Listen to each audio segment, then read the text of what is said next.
pandangan tentang belajar, sehingga muncul berbagai teori belajar. Antara teori yang satu dengan teori yang lainnya berbeda-beda dalam mendefinisikan belajar. Teori belajar hadir dan muncul pada dasarnya disebabkan oleh para ahli psikologi belum puas dengan penjelasan teori-teori yang terdahulu tentang belajar. Di antara teori belajar yang sangat terkenal adalah teori behavior dan teori kognitif. Tetapi, kalau bahas tentang belajar pasti membosankan. Eits, tidak. Di sini kami akan memperkenalkan tentang teori belajar agar pembelajaran itu menyenangkan, yaitu teori belajar kognitif serta penerapannya. 1. Pengertian belajar.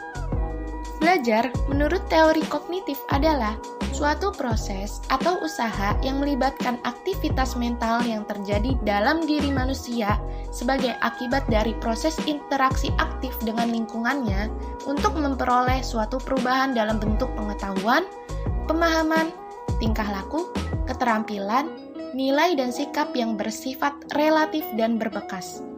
Misalnya, seseorang mengamati sesuatu ketika dalam perjalanan. Dalam pengamatan tersebut terjadi aktivitas mental. Kemudian ia menceritakan pengalaman tersebut kepada temannya.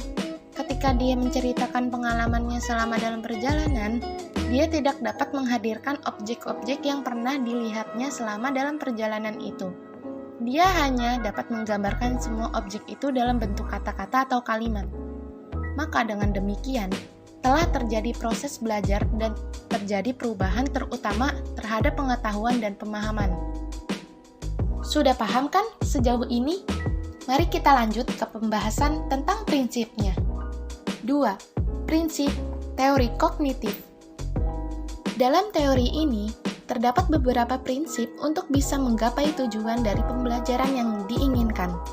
Prinsip-prinsipnya yaitu 1. Lebih mementingkan proses belajar daripada hasil. 2. Disebut model perseptual.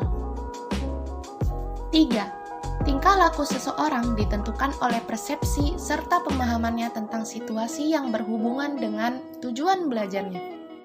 4. Belajar merupakan perubahan persepsi dan pemahaman yang tidak selalu dapat terlihat sebagai tingkah laku yang nampak.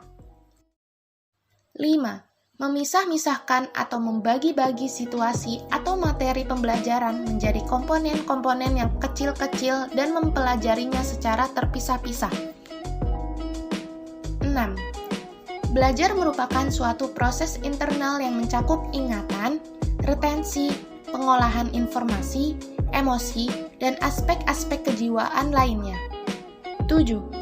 Belajar merupakan aktivitas yang melibatkan proses berpikir yang sangat kompleks. 8. Dalam praktek pembelajaran teori ini, tampak pada tahap-tahap perkembangan yang dikemukakan oleh J.P.H., Advanced Organizer yang dikemukakan oleh Ausubel, pemahaman konsep yang dikemukakan oleh Brunner, hierarki belajar yang dikemukakan oleh Gagne, dan yang terakhir, web teaching yang dikemukakan oleh Norman. 9. Dalam kegiatan pembelajaran, keterlibatan siswa aktif amat sangat dipentingkan. 10. Materi pelajaran disusun dengan pola dari sederhana ke kompleks. 11. Dan ini yang terakhir, perbedaan individu siswa perlu diperhatikan, karena sangat mempengaruhi keberhasilan siswa belajar. Susah sekali ya jika ingin menerapkannya. Sabar dulu, tidak ada yang sulit. Di sini kami akan memberikan penjelasan penerapannya menurut para ahli. Langkah-langkah penerapan menurut Brunner. 1. Menentukan tujuan pembelajaran. 2. Melakukan identifikasi karakter siswa, kemampuan awal, minat, gaya belajar, dan sebagainya. 3. Memilih materi pembelajaran. 4. Menentukan topik-topik yang dapat dipelajari siswa secara induktif, dari contoh-contoh ke generalisasi. 5. Mengembangkan bahan-bahan belajar yang berupa contoh-contoh, ilustrasi, tugas, dan sebagainya untuk dipelajari siswa. 6. mengatur topik-topik pembelajaran dari sederhana ke kompleks, dari konkret ke abstrak, atau dari tahap enaktif, ikonik, sampai ke simbolik. Ketujuh, dan ini yang terakhir, melakukan penilaian proses dan hasil belajar siswa. Kita sudah sampai di penghujung video.